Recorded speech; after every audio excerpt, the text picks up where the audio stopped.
السلام علیکم ورحمۃ اللہ وبرکاتہ حضور. میرا نام ہے رضوان احمد اور میرے ابو کا نام ہے شفیق احمد. اور میرا آج کا سوال ہے کہ شراب میں کیا چیز ہے جو ہم نہیں پی سکتے؟ شراب میں کیا چیز ہے؟ کیا مطلب؟ الکوہل پینے سے فائدے بہت کم اور نقصان بہت زیادہ ہیں. اکثر جو کرائم ہو رہا ہے ان سوسائٹیوں میں یہ شراب کے اثر سے ہوتا ہے. جتنے گھر ٹوٹتے ہیں اور ظلم ہوتے ہیں وہ شراب کے اثر سے ہوتے ہیں.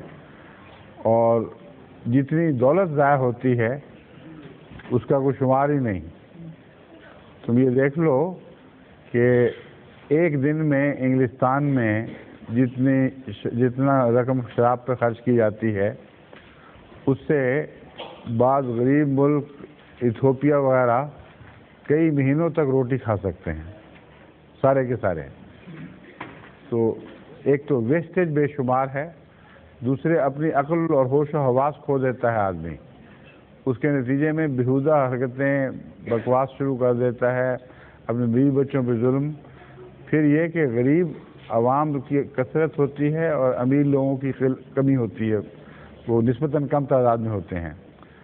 اور جب لت پڑتی ہے تو پھر ان کے جو پیسے کسی کو اپنے بچوں پر خرچ کرنے چاہیے، اپنی بیوی پر، اپنے گھر کے معیار پر خرچ کرنے چاہیے، وہ سب شراب میں اڑا دیتا ہے. تو نقصانات اس کے بہت زیادہ ہیں. پھر بہت سی بیماریاں ہیں جو اس کے نتیجے میں لاحق ہوتی ہیں.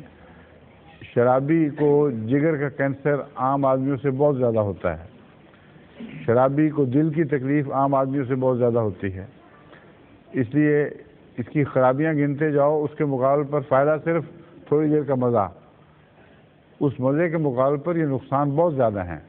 اس لیے قرآن کریم نے اصول یہ بیان فرمایا ہے کہ جن چیزوں کا فائدہ ان کے نقصان سے کم ہو یا نقصان فائدے سے زیادہ ہو ان چیزوں کو نہیں کرنا چاہیے. ٹھیک ہے، شکریہ. ظہور مہدی آخر زمان